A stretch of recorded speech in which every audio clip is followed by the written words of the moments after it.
नमस्कार, बी न्यूजमध्ये आपलं स्वागत। मी साऱ्या कुलकर्णी। एक नजराच्या दिवसभरातील ठळक बातम्यांवर। आठवडाभराच्या विश्रांतीनंतर पावसाचं दमदार पुनरागमन। सकाळपासूनच ढगाळ हवामानासह मध्यम ते मुसळधार पावसाची हजेरी।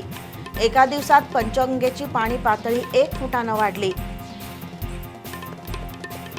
लांबलेला मान्सून आणि पावसाची ओढ यामुळे आतापर्यंत जिल्ह्यात केवळ सरासरीच्या 57% पावसाची नोंद। काळमावाडी धरणात 33%, तर राधानगरी धरणात 66% पाणीसाठा। ग्रामीण भागातील लेआउटसाठी विनापरवाना पाणी पुरवठा। शहरातील विनापरवाना व्यवसाय आणि स्मशानभूमी लाकूड चोरी प्रश्नावरून महापालिकेच्या स्थायी समिती सभेत झाली खडाजंगी। मसाई पठारावर निर्माण झालाय शिवशौर्यांचा चित्रमय इतिहास। हिरव्यागार निसर्गासह आता पर्यटकांना मिळणार इतिहासाची प्रेरणादायी मेजवानी। मात्र मसाई पठारकडे जाणारा रस्ता दुरुस्त करण्याची गरज।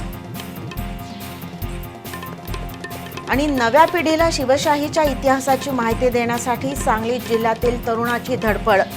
शब्दकोडी, खेळ आणि रंजक पद्धतीने विद्यार्थ्यांना इतिहासाची गोडी लागण्यासाठी निर्माण केलंय चित्रमय पुस्तक।